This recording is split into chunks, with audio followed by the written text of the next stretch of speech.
이제 찬양대 송령에 맞추어 묵상기도 드리심으로 주일 예배를 하나님께 드리겠습니다.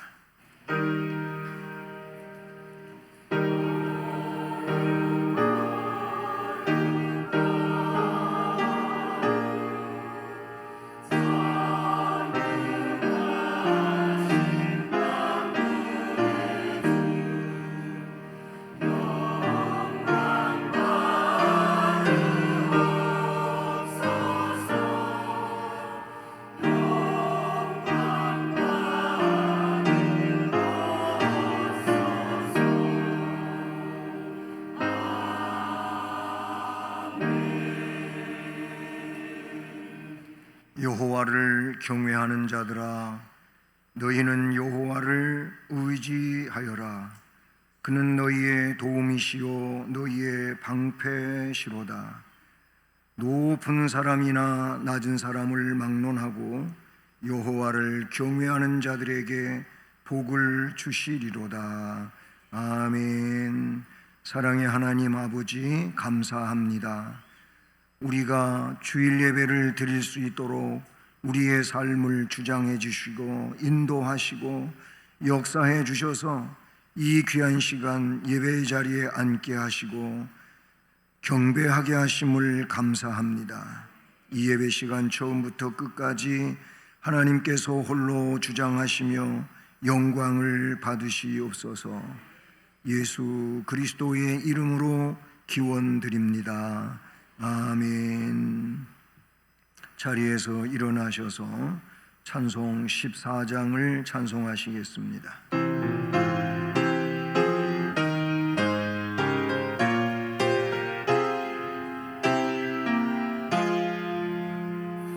우리 하나님 하늘에 계시니 온전한 만민 주 앞에 찬송하네. 이 천지 만물도 주 앞에 엎드려 거룩하신 기름을 늘 높이네. 주 언약하신 것 끝까지 지키니 저 하늘나라 향하여 곧 가리라. 주 얼굴 배울 때 내 마음이 기쁘고 영원히 주의 영광을 찬양하리. 왕의 왕 되신 주 하늘에 계시니 이 세상 죄야 이기신 구주 예수.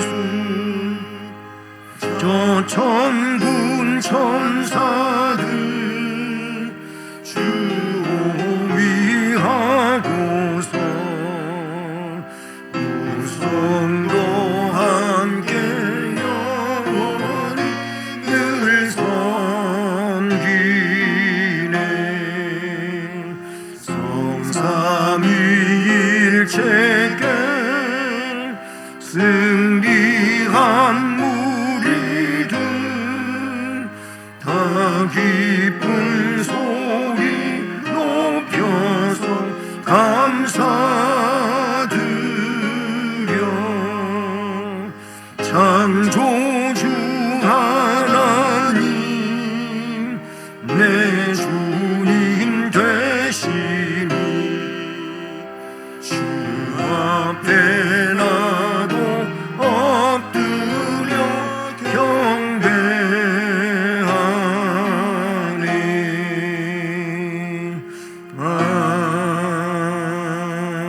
아멘.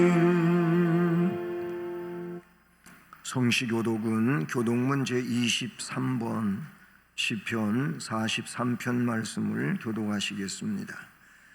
하나님이여 나를 판단하시되 경건하지 아니하는 나라에 대하여 내 송사를 변호하시며 간사하고 불의한 자에게서 나를 건지소서.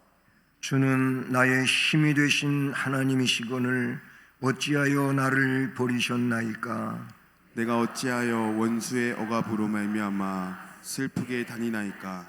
주의 빛과 주의 진리를 보내시어 나를 인도하시고 주의 거룩한 산과 주께서 계시는 곳에 이르게 하소서. 그런즉 내가 하나님의 제단에 나아가 나의 큰 기쁨의 하나님께 이르리이다. 하나님이여 나의 하나님이여 내가 수금으로 주를 찬양하리이다. 내 영혼아 내가 어찌하여 낙심하며 어찌하여 내 속에서 불안해하는가? 너는 하나님께 소망을 두라. 그가 나타나 도우심으로 말미암아 내 하나님을 여전히 찬송하리로다. 아멘. 전능하사 천지를 만드신 하나님 아버지를 내가 믿사오며 그 외아들 우리 주 예수 그리스도를 믿사오니 이는 성령으로 잉태하사 동정녀 마리아에게 나시고 본디오 빌라도에게 고난을 받으사 십자가에 못 박혀 죽으시고 장사한 지 사흘 만에 죽은 자 가운데서 다시 살아나시며 하늘에 오르사 전능하신 하나님 우편에 앉아 계시다가 저리로서 산자와 죽은 자를 심판하시리라. 성령을 믿사오며 거룩한 공회와 성도가 서로 교통하는 것과 죄를 사하여 주시는 것과 몸이 다시 사는 것과 영원히 사는 것을 믿사옵나이다. 아멘. 8월의 말씀을 함께 암송하시겠습니다. 내가 평안히 눕고 자기도 하리니 나를 안전하게 살게 하시는 이는 오직 여호와시니이다. 시편 8편 4절 말씀. 아멘. 네, 자리에 앉으셔서 찬송가 370장을 찬송하시겠습니다.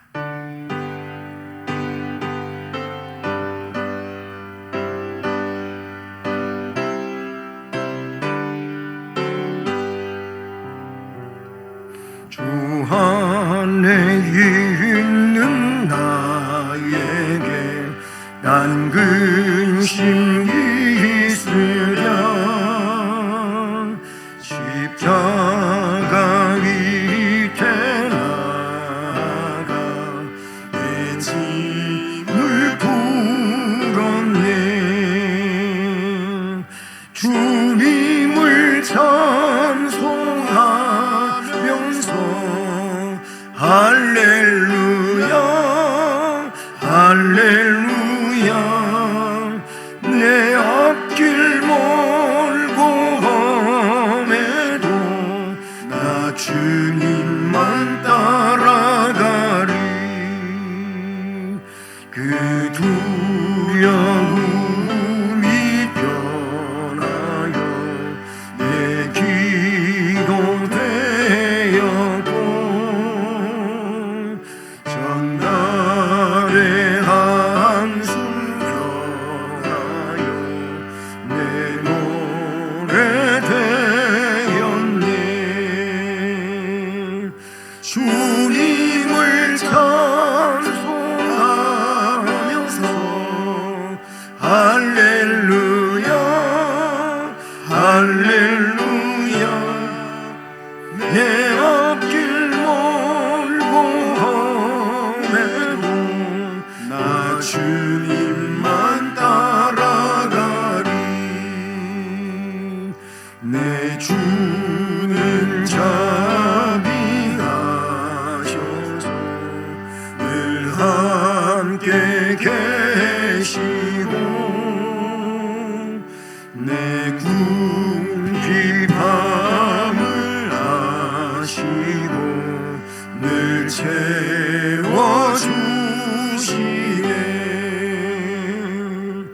주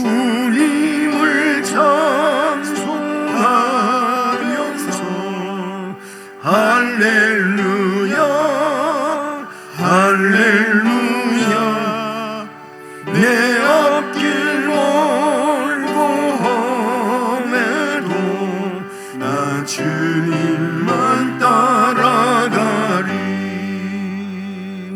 내 주와 맺은 언약은 영불변하시니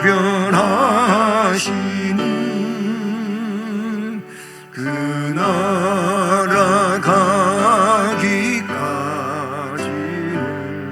늘 보호하시네. 주님을 찬송하면서 할렐루야 할렐루야. 내 앞길 멀고 험해도 나 주님만 따라가리. 아멘. 영원토록 살아계셔서 택하신 성도들을 사랑하시는 하나님, 영원하신 능력을 찬양합니다. 하나님은 오직 유일하시며 시간과 역사의 주관자이십니다. 오늘도 이렇게 값진 하루가 주어짐에 감사하는 마음을 가지고 주님 전에 나와 예배드리게 하시니 진심으로 감사드립니다.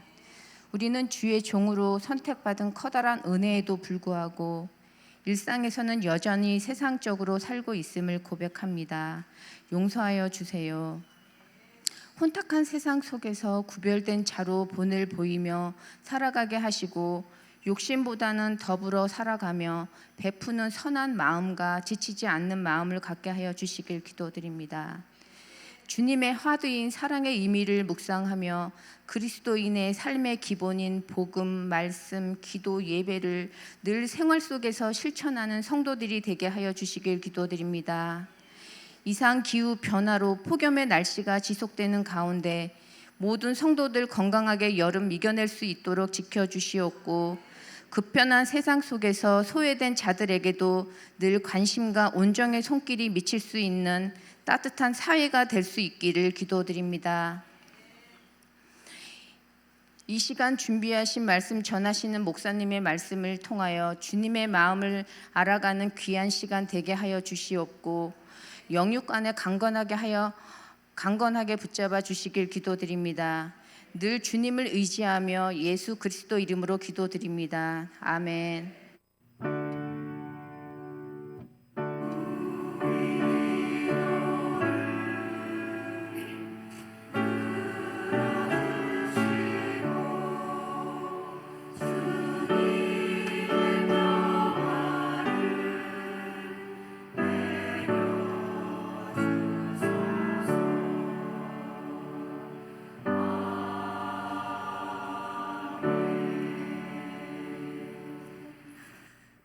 하나님 말씀은 시편 4편 5절로 8절 말씀입니다.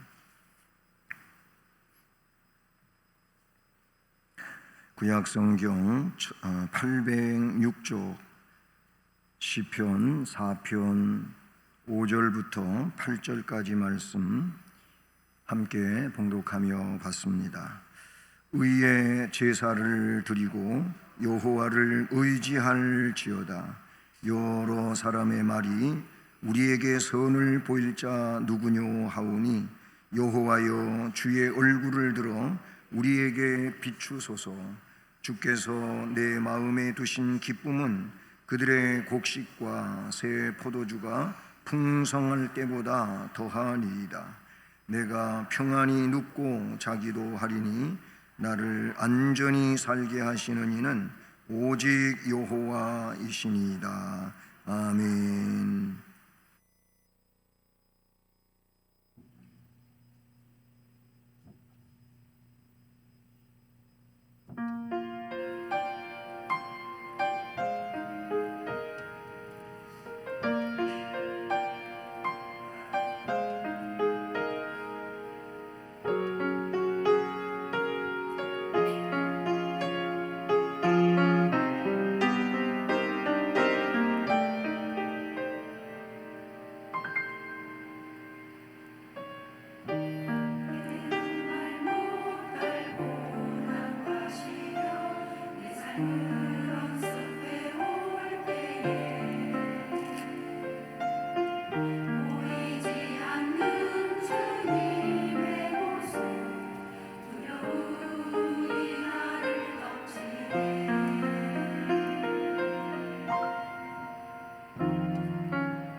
하나님 아버지 감사합니다.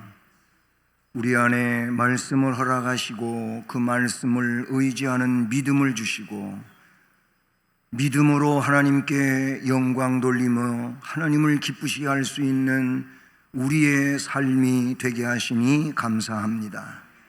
오늘도 찬양을 통해 말씀을 통해 이런 메시지를 받으며 또 한 주간 승리하며 주께 영광 돌리고 복되게 하여 주시옵소서. 모든 것을 주님 의지하오며 예수 그리스도의 이름으로 기도드립니다. 아멘. 할렐루야. 한 주간 동안 너무 많이 더우셨죠. 참 많이 더웠습니다. 그런 더위 가운데서 우리 학생들은 수련회를 다녀왔고요. 새만금 그 간척 사업이 된 그곳에서는 세계 잼버리 스카우트 대회가 열리는데 너무 더워가지고 여러 가지로 어려움이 있어서 또 적지 않은 문제가 생기는 것 같기도 합니다. 더위 때문에 우리의 삶도 어렵지만 또 모든 면들이 그런 어려움이 있는 것 같습니다. 이럴 때 우리 하나님을 더 의지하고 기도하면서 하나님의 은혜 속에 또 아름다운 삶을 이루어가는 우리 모두가 되기를 우리 주님 이름으로 축복합니다. 오늘은 이제 8월이 시작되면서 8월 암송 말씀 바로 시편 4편 8절 말씀, 오늘 마지막 절 말씀이죠. 이 말씀이 담겨져 있는 본문에 대해서 설교를 하려고 합니다. 시편은 다윗이 기록한 시편들이 대다수를 이루지요. 그런데 오늘 4편도 다윗이 기록한 시편입니다. 시편의 내용들이 다윗의 기록물들을 보면 자신이 너무나도 많은 그 고난을 경험하고 또 극한 어려움에 빠져 있을 때 하나님을 의지할 것밖에 없어요. 그 무엇을 의지하겠습니까? 그래서 하나님을 의지하면서 그 하나님으로부터 힘을 얻고 위로를 받고 또 문제 해결을 받으면서 그가 한 날 한 날 그렇게 삶을 헤쳐 나가다가 결국에는 하나님의 역사 안에서 이스라엘 왕국의 제2대 왕으로 그렇게 이제 세워지게 되지요. 물론 유다 지파의 왕으로, 유다 지파가 왕의 지파 아닙니까? 창세기에 홀이 유다를 떠나지 아니할 것이며 실로가 오시기까지, 메시아가 오시기까지 그 왕국이 이루어져 가리라고 말씀하시던 대로 유다 왕국이 유다 나라의 그 정통 왕의 계보들입니다. 그렇다면은 다윗은 유다 왕국의 제1대 왕이라고 말할 수 있어요. 이스라엘이라고 하는 그런 면에서는 사울에 이어서 다윗이 왕이 되지만, 근데 이 왕이 되기까지 그가 겪은 어려움이라고 하는 것은 어쩌면은 오늘 이 시대의 좀 형편과 모양과 그 문화와 상황은 다르지만 우리도 어려움을 겪잖아요. 그런데 다윗은 어려움의 그 농도 라고 한다면은 그 수치라고 말한다면 어쩌면은 최고의 수치였지 않나. 그만큼 곤경에 빠진 일들이 한두 번이 아니었다고 하는 거예요. 그럴 때마다 그는 자신이 직접 그 문제를 해결하려고 하지를 않았어요. 이를테면 사울을 죽일 수 있는 절호의 기회가 그에게는 몇 번씩 찾아왔잖아요. 그때마다 자신이 거느리고 있는 신하들이 하나님이 우리에게 주신 아주 절호의 기회입니다. 그렇게 신하들은 말하지만 다윗은 하나님이 기름을 부어 세운 왕을 우리가 손대면 되겠냐? 하나님이 알아서 처리하실 것이지 않겠냐? 하나님께 맡기고 우리는 우리의 갈 길을 가자. 그러면서 증거물을 가지고 그 자리를 떠나고 했던 일들이 아주 정확하게 2번이나 성경에 나오고 있지 않습니까? 그런 일들은 그에게 있어 극한 어려움이에요. 요즘 뭐 TV 프로에 극한 직업이라고 하는 그런 이 것이 있잖아요. 그래서 저도 봐봤더니 정말로 어려운 곳에서 일을 하는데 장인 정신으로 그렇게 일을 하는 분들을 제가 봅니다. 근데 다윗은 뭐 직업이 아니에요. 그런데 하여튼 그는 자기 잘못은 아무것도 없는데 그런 어려움을 겪어요. 그런데 그때마다 오늘 말씀에 5절은 여호와를 의지할지어다. 아멘. 그리고 6절에서는 여호와여 주의 얼굴을 들어 우리들에게 비추소서. 여호와여, 여호와여 그래요. 7절에서는 그 여호와를 주께서라고 하는 내용으로 바꾸어서 또 이야기를 하지요. 8절에 가서 마지막 부분에는 오직 여호와 신이다. 아멘. 바로 이 말씀의 근거에서 오늘 제목을 오직 여호와 하나님 이렇게 정했습니다.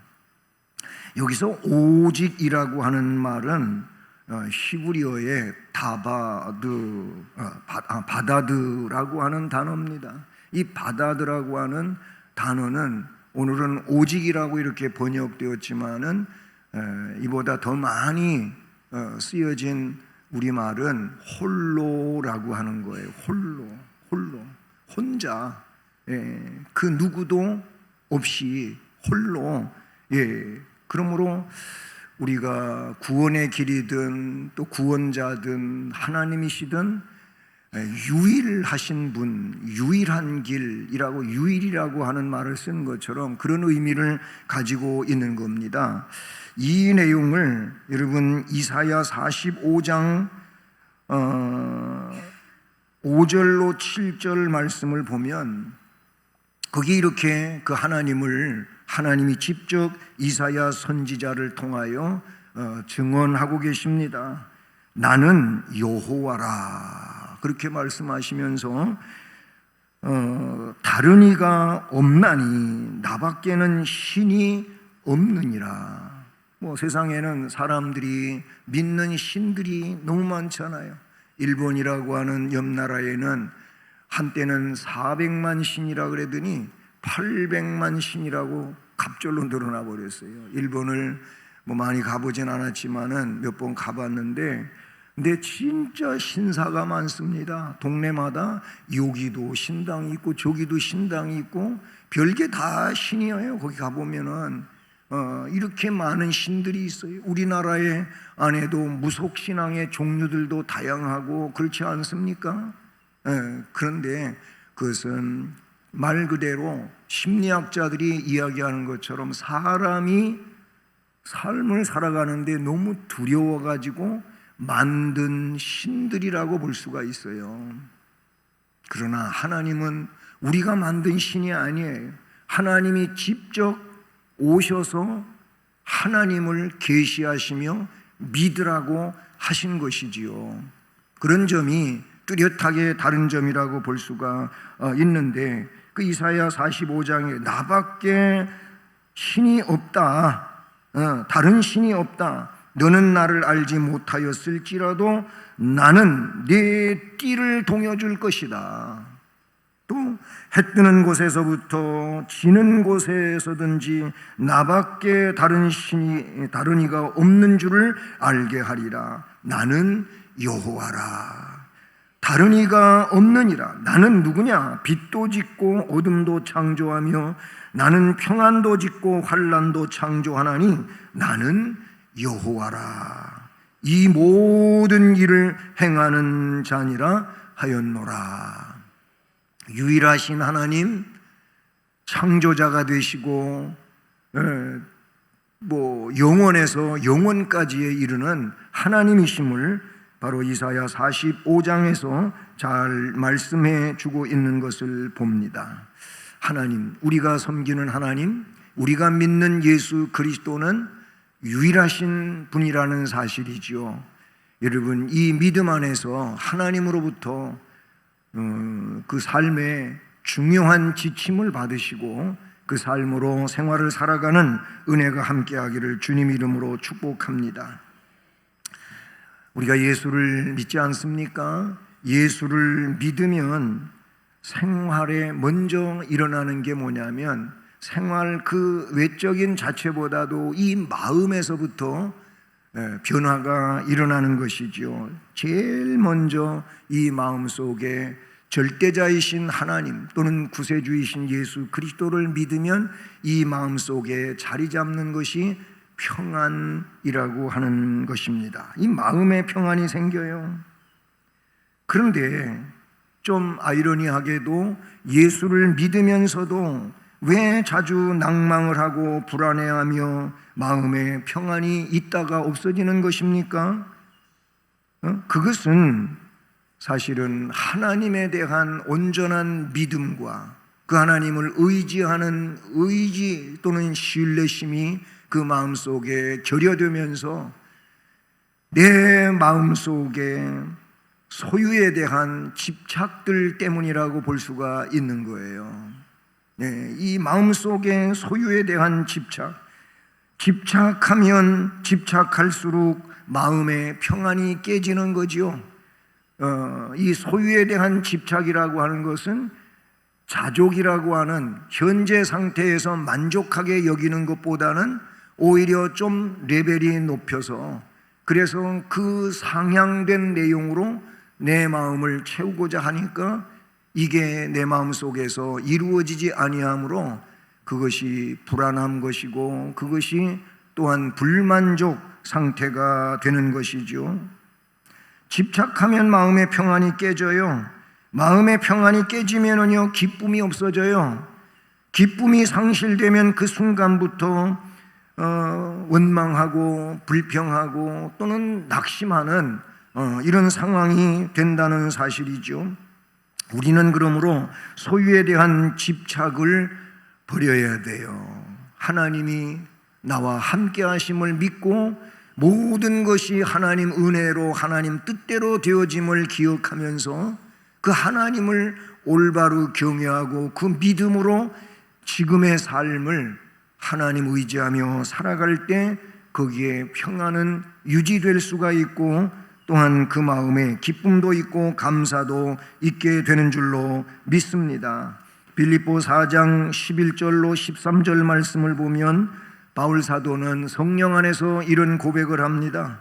내가 어떠한 형편에든지 자족하기를 배웠노라 그럽니다.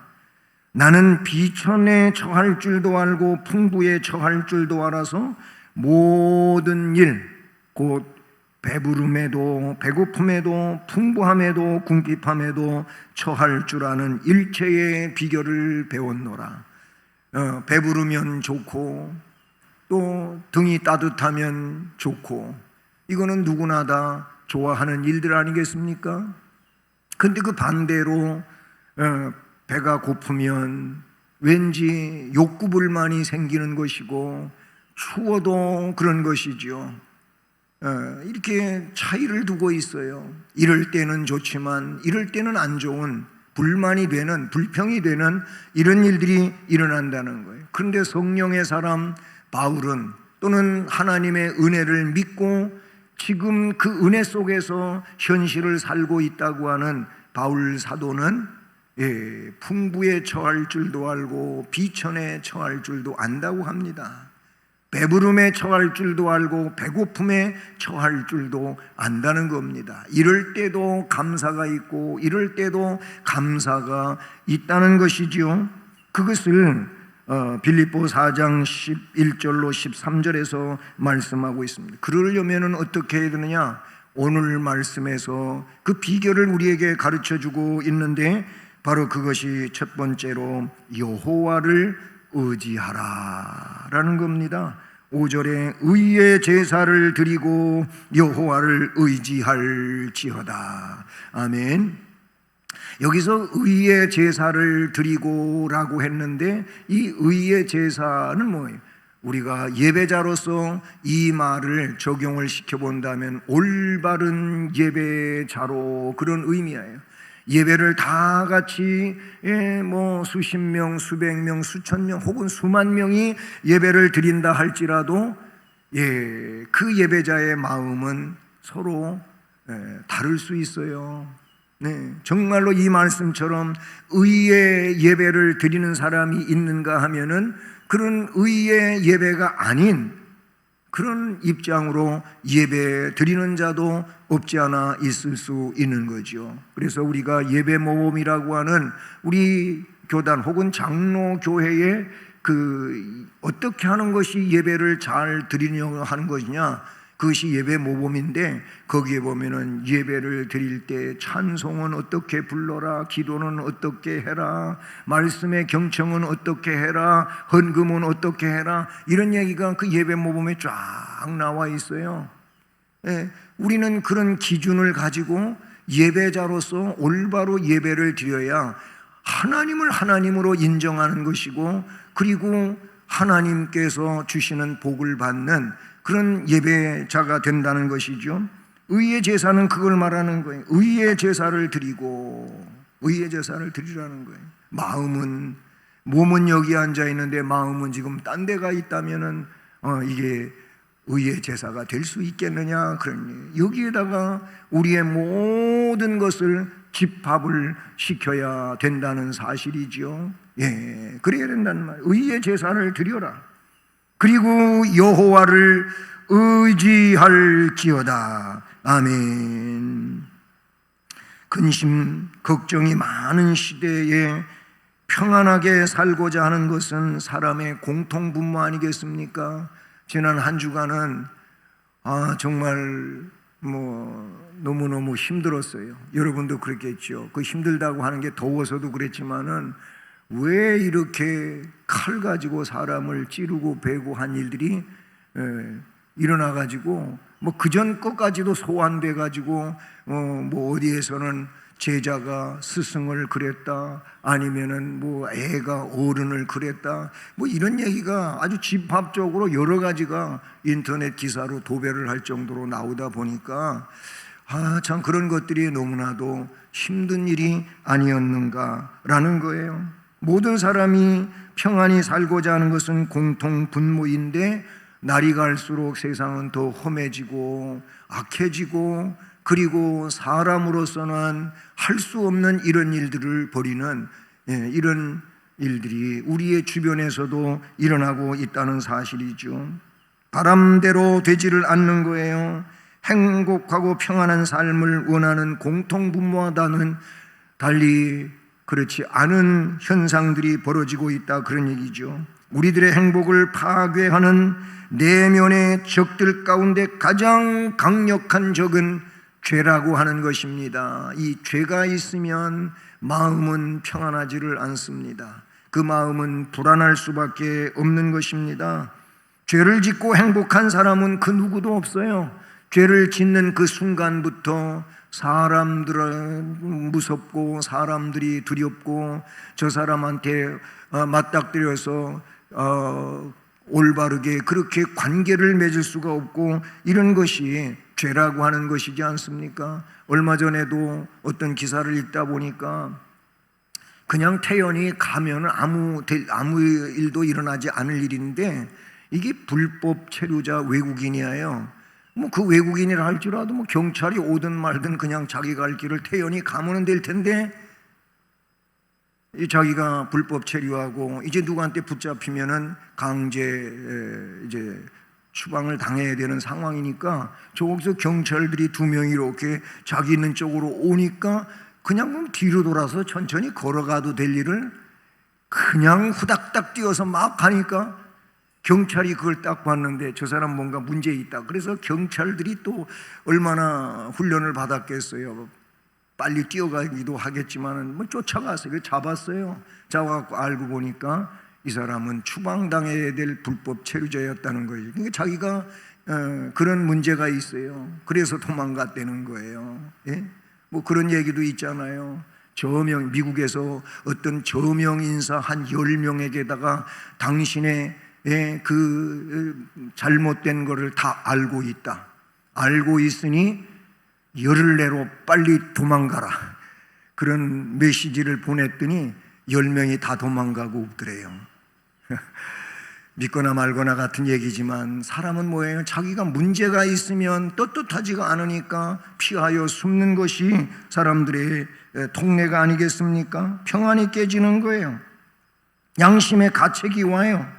죄는 우리 영혼을 하여금 종일토록 신음하게 한다고 시편은 고백하고 잠언은 고백하고 있어요. 잠언 17장 22절을 보니까 마음의 즐거움은 양약이라도, 이 즐거운 마음은 약과 같다는 거예요. 그렇지만 심령의 근심, 이 영혼 속의 근심은 뼈를 마르게 하느니라. 골수가 말라버리는, 참으로 건강에 심한 문제가 생기는 이런 일이 된다는 거예요. 뭐가? 이 마음 속에 근심이 그렇게 되어지게 한다는 겁니다. 그러니 마음이 즐거워야지요. 마음이 즐거워야 돼요. 예, 주의 말씀을 믿고 성령의 역사가 있고 은혜가 그 안에서 역사되어지면은 기쁘지 않습니까? 은혜를 경험하신 분들은 다 그것을 체험했기 때문에 이야기하는 것 아닙니까? 그래서 나 같은 사람이 하나님의 자녀가 되고, 그리고 용서를 받았고, 그래서 영생의 소망을 갖게 되었고, 하나님의 자녀로서 하늘의 유업을 받을 수 있게 되었다고 하는 이것이 그 얼마나 행복한 일입니까? 기쁜 일입니까? 그래서 기쁜 거예요. 기쁜 거예요. 네? 우리의 마음이 평안해지려면 그러니까 회개해야 되는 거예요. 네, 하나님 앞에 부족하고 잘못된 것들을 회개하고 적극적으로 하나님을 의지하고 나아가야 될 줄로 믿습니다. 오늘 5절 말씀도 그래서 의의 제사를 드리고 여호와를 의지할지어다. 아멘. 이렇게 말씀하고 있는 거예요. 예레미야서 17장 7절과 8절의 말씀을 보면 거기 여호와를 의지하며 여호와를 의뢰하는 그 사람에게 복이 있을지어다. 복이 있다는 거예요. 어떻게 복이 있냐면 그는 물가에 심어진 나무가 그 뿌리를 강변에다가 뻗치고 더위가 올지라도 두려워하지 아니하며 그 잎이 청청하며 가무는 해에도 걱정이 없고 결실이 그치지 아니함 같으니라. 아멘. 그렇게 말씀하고 있어요. 누가? 여호와를 의지하고 여호와를 의뢰하는 이 사람들은 마치 강변에 그 뿌리를 뻗고 있는, 언제나 수분 공급을 받을 수 있는, 가무는 해에도 문제가 되지 않는 그런 나무와도 같다는 것입니다. 여호와를 의지하는 자는 하나님이 복의 근원이 되시기 때문에, 하나님이 모든 것을 선으로 바꾸어 주시는 분이시기 때문에 그 하나님께로부터 이런 놀라운 은혜와 복이 함께하는 줄로 믿습니다. 그러니 여호와를 의지합시다. 예, 여호와를 의지해야 돼요. 자신 속에다가 그래. 너 여호와를 똑바로 의지해 하고 결단을 시켜보시기를 바랍니다. 남한테다가 너 그랬다가 또 안 되니까 자기한테 그렇게 해보세요. 나를 다독이시고 그렇게 결단시켜 보시기를 바랍니다. 이런 자들에게 두 번째로 오늘 말씀에 보게 되면은 7절에 주께서, 그 여호와께서 내 마음에 두신 기쁨, 그 기쁨은 무엇과 같으냐? 곡식과 새 포도주가 풍성할 때보다 더하니이다. 아멘. 주께서 내 마음에 두신 기쁨, 이 마음에 주님께서 기쁨을 두셨단 말이에요. 내 마음에 내가 그 기쁨을 가지게 되었다는 겁니다. 하나님이 기쁨을 주시면 기쁨을 가지게 되는 줄로 믿습니다. 내가 아무리 가지려고 해도 하나님이 주시지 않으면 가질 수 없는 것이기도 하지 않습니까? 그런데 다윗은 고백했어요. 주께서 내 마음에 두신 기쁨은 마치 곡식과 새 포도주가 풍성할 때, 곡식이 풍성하고 새 포도즙이 풍성할 때보다 더하니이다. 그런 것보다 더하다고 이야기하고 있지 않습니까? 여러분, 기쁨은 환경에서 오는 것이 아니라 마음 속에서 오는 것인 줄로 믿습니다. 하나님과의 영적인 교제가 깊어질 때 하나님은 우리에게 기쁨을 선물로 주십니다. 성도가 가지는 기쁨은 이 세상 사람들이 가지는 기쁨과 다릅니다. 세상 사람들은 물질적인 욕망이 충족될 때, 명예로울 때, 지위가 상승될 때 기쁨을 갖지만 성도의 기쁨은 주 안에서 누리는 기쁨이 되는 줄로 믿습니다. 그러므로 성도의 기쁨은 신적인 것이고 하늘에서 오는 것이지요. 예수님도 요한복음 14장 27절에서 뭐라고 말씀하십니까? 내가 너희에게 평안을 주노라. 내가 주는 이 평안은 세상에서 얻을 수 있는 것이 아니라는 겁니다. 세상 것들로 말미암아 사람들이 평안을 얻기는 하지만 그러나 그것은 일시적이고 근원적이지 않다고 하는 것을 가르쳐주고 있는 것이지요. 그래서 7절이 뭐라고 합니까? 주께서 그랬어요. 주께서 내 마음에 두신 기쁨은 그들이 곡식을 풍성하게 수확할 때, 그리고 포도를 따서 포도주를 풍성하게 만들어낼 때, 이때 얻는 기쁨보다도 더하니이다.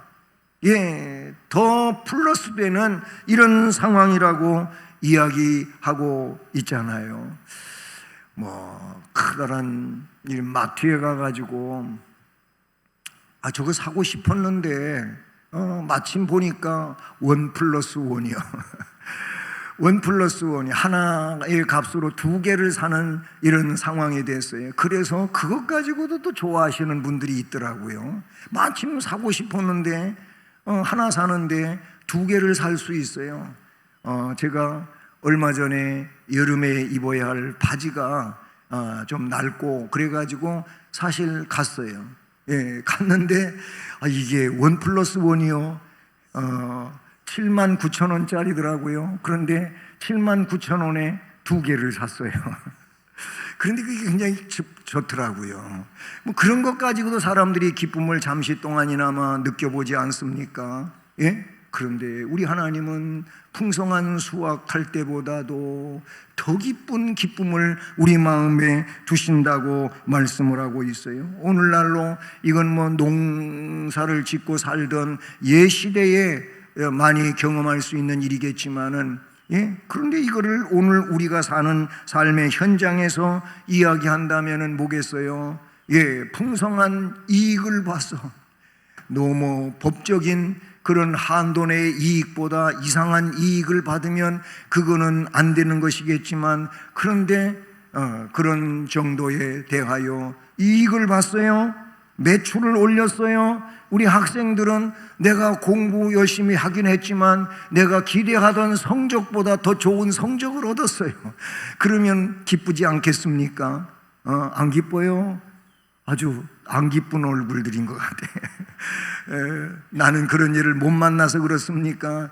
정말 이런 일 있으면 기쁜데, 근데 주께서 내 마음에 두신 기쁨은 그런 자들이 수학 때문에 얻는 기쁨보다도 더하니이다 그랬으니까 아멘. 아멘이시지 않습니까? 이런 기쁨이 성령 안에서, 믿음 안에서, 말씀 안에서, 이 은혜 안에서 있는 여러분 되시기를 주님의 이름으로 축복합니다. 하나님의 인도함을 받는 사람에게는 하나님께서 그 마음에 넘치는 기쁨과 평안을 허락해 주시는 줄로 믿습니다. 다윗이 고백한 주께서 내 마음에 두신 기쁨이 우리에게도 충만한 차고 넘치는 이런 역사가 있기를 축복합니다. 마지막으로 한 가지는 마지막 절 8절을 보니까 내가 평안히 눕고 자기도 하리니, 나를 안전히 살게 하시는 이는 오직 여호와 신이이다. 아멘. 자, 여기서 내가 평안히 눕고 자기도 하리니, 이제 누워서 자려고 하는데 그 전부터 내 마음이 불안 요소들이 있단 말이죠. 불안 요소가 있어요. 그러면 잠자려고 눕기는 누웠는데 이 불안 요소 때문에 잠이 쉽게 들지를 않는 겁니다. 그게 꼬리에 꼬리를 물어가지고 자꾸 공상에 망상에 사로잡히게 해가지고 그래서 잠이 제대로 들지를 못해요. 잠이 잘 오게 그렇게 호르몬이 분비가 돼야 되는데 그러질 못하고 잠이 들지 못하게 하는 이상한 호르몬이 나를 그렇게 움직여가지고 점점 더 예민해지고 날카로워지고 눈은 더 말똥말똥해지고 잠이 올 것 같지가 않는 이런 상황이 될 수도 있단 말이죠. 참 어려운 거예요. 이게 어려운 거잖아요. 그냥 자면 되지 그래서 될 일은 아니잖아요. 그런 어려움을 겪는 일이 있어요. 시편 127편 2절에 보니까 우리가 너무나도 많이 듣고 알고 그러는 일이기도 한데, 그러므로 여호와께서 그의 사랑하시는 자들에게는 잠을 주시는도다.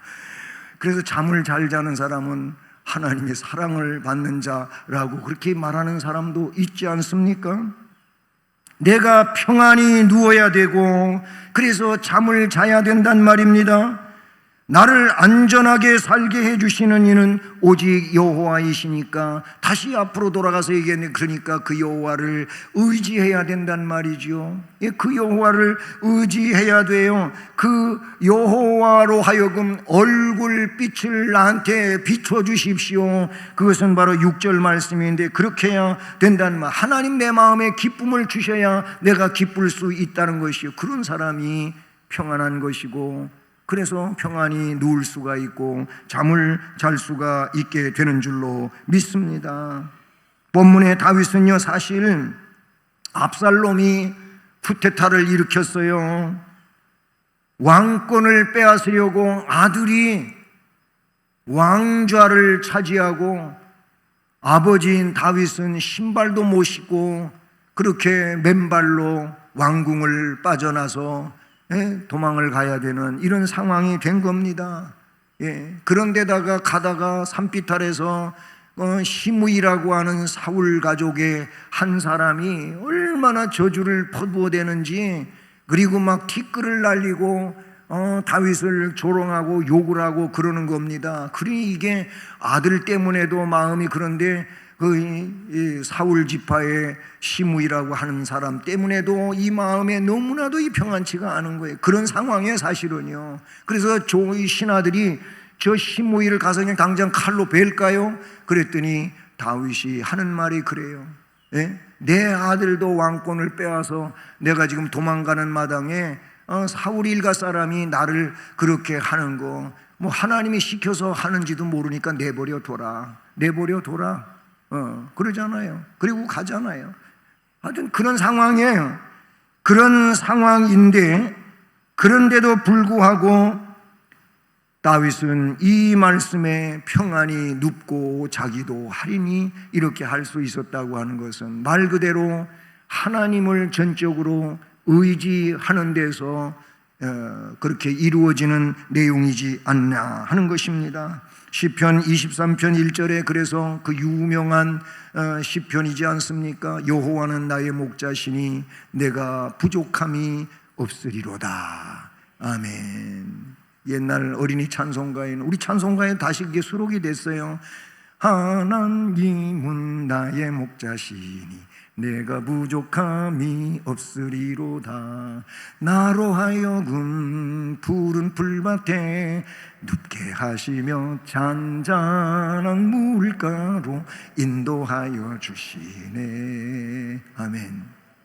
이 우리 찬송가에 있어요. 지금은 들어와 있어요. 그전에는 어린이 찬송가였고, 많이 주일학교에서 불렀던 시편 23편 찬송이다 볼 수 있어요. 하나님은 나의 목자시니 내게 부족함이 없으리로다. 그가 나를 푸른 초장에 누여주시고 쉴만한 물가로 인도하시는도다. 아멘. 사람이 세상을 살아가면서 가장 필요로 하는 것은 평안이라고 봐요. 평안하시기를 바랍니다. 우리 주님의 은혜로 그 역사하심 가운데 평안하시기를 바랍니다. 외적으로 보면 불안 요소가 있을 수 있는 세상이지만 하나님을 전적으로 신뢰하는 가운데 평안하시기를 주님의 이름으로 축복합니다. 말씀처럼 전능하신 여호와 하나님을 온전히 의지함으로 주께서 주신 마음의 이 기쁨으로 충만함으로 말미암아 평안하게 누울 수도 있고 잠을 잘 수도 있는 우리 모든 성도들이 되시기를 주님 예수 그리스도의 이름으로 축복합니다. 하나님 아버지 감사합니다.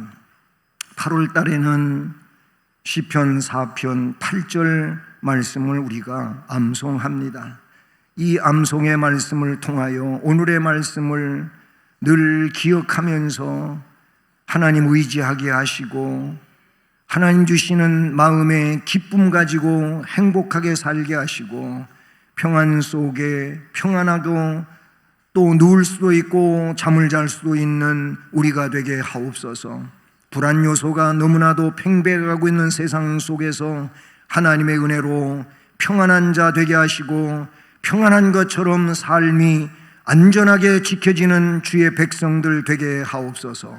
축복하고 예수 그리스도의 이름으로 기도드립니다. 아멘. 찬송 382장을 찬송하십니다.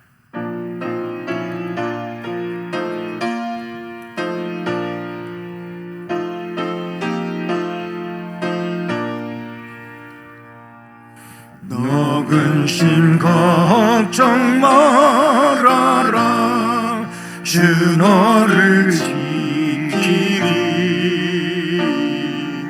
주 날개 밑에 거하라 주 너를 지키리 주 너를 지키리 아무 때나 어디서나 주 너를 지키리 늘 지켜주시리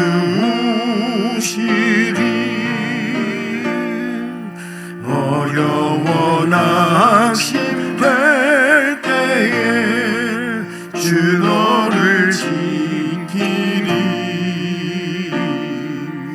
위험한 일을 당할 때 주 너를 지키리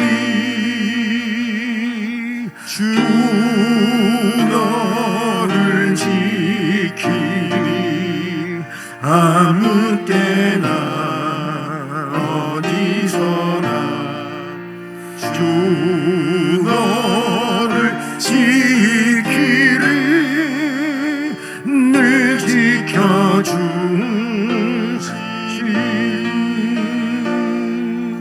너 쓸 것 미리 아시고 주 너를 지키리 구하는 것을 주시며 주 너를 지키리 주 너를 지키리 아무 때나 어디서나 주 너를 지키리 늘 지켜주시리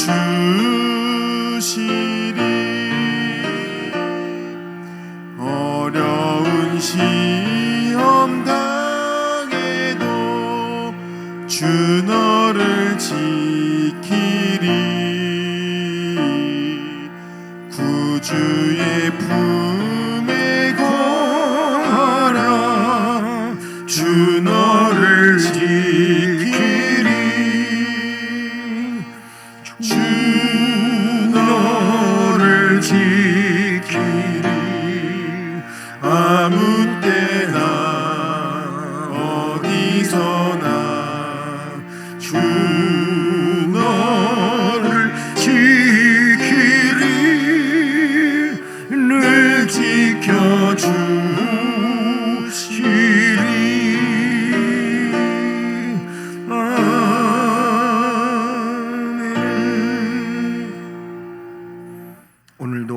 말씀을 통하여 우리에게 복을 주신 하나님 감사를 드립니다. 이제 물질을 정성으로 구별하고 하나님 앞에 각종 명목을 따라서 헌금을 드리오니 이 헌금을 흠양해 주시옵소서. 그리고 정성을 다하는 손길들 위에 또 가정들마다 사업, 직장, 학업, 인생의 앞날을 복주시며 우리 주님의 은혜로 충만하게 하시옵소서.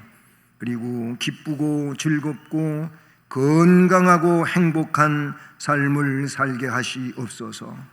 또한 재능을 들여 주님을 섬기는 봉사하는 모든 일꾼들에게 동일한 은혜와 복을 주시며 주신 재능으로 더 뛰어나게 하셔서 그 재능 가지고 교회와 나라와 민족 가운데서 더 훌륭하게 쓰임받으며 영광스럽게 살게 하시옵소서. 예수 그리스도의 이름으로 축복하고 기도드립니다. 아멘. 교회 소식은 학생부 수련회는 지난 목요일부터 어제까지 하나님의 은혜 가운데 잘 마쳤습니다. 이 일을 위해서 섬겨주시고 봉사해 주신 모든 분들에게 진심으로 감사를 드립니다. 이제 청년부 수련회는 8월 14일 다음 주일을 지난 월요일부터 수요일까지 역시 호서대학교 아산 캠퍼스에서 있게 됩니다. 이 조이 코리아에서 주관하는 연합 수련회입니다. 위에서 기도해 주시면 감사하겠습니다. 그리고 코로나 상황 중에 쇠마 학당이 이렇게 멈춰 있었어요. 그래서 다시 이제 이 쇠마 학당을 9월 초부터 시작하려고 합니다. 영유치부부터 청년부까지 자녀를 둔 분들은 누구나 이 쇠마 학당에 참여하실 수가 있습니다. 이제 한 5가정 정도로 이렇게 출발을 하려고 하는데요. 우리 자녀를 둔 부모님들은 이거 하면 정말 좋은 겁니다. 가정이 이제 부모와 자녀가 서로 믿음 안에서 잘 세워져 가는 일들이 되고 또 자녀와 영적으로 깊은 대화를 할 수 있는 시간이기 때문에 너무 좋은 거거든요. 여러분 관심 갖고 또 기도해 주시며 동참하실 수 있기를 바랍니다. 여러분에게 홍보물을 주보에 끼워서 나눠드렸는데 게시판 내용도 동일한 겁니다. 참조해 주시길 바라고요. 이제 우리 그 유초등부 담당 김민기 목사님이 지난주 사임하셨는데 그동안 이 부교육자가 요즘에 모집하기가 참 어려운 때예요. 그런 상황인데 지난 연말에도 그렇게 하려다가 조금 못했었는데 우리 김주희 전도사님을 유초등부 담당 사역자로 앞으로 나오세요. 이렇게 임명을 합니다. 김주희 사모는 여러분이 보신 분이에요. 누구냐면 김현규 목사님 아내 사모님 되신 분인데 인사하고 앞으로 열심히 해주십시오. 박수로 환영하시기 바랍니다. 들어가시면 됩니다. 이제 사모님이 아닌 전도사로 그렇게 호칭해 주시기를 바랍니다. 이제 다 자리에서 일어나셔서 예수를 믿고 예수를 배워 3절을 찬송하시겠습니다.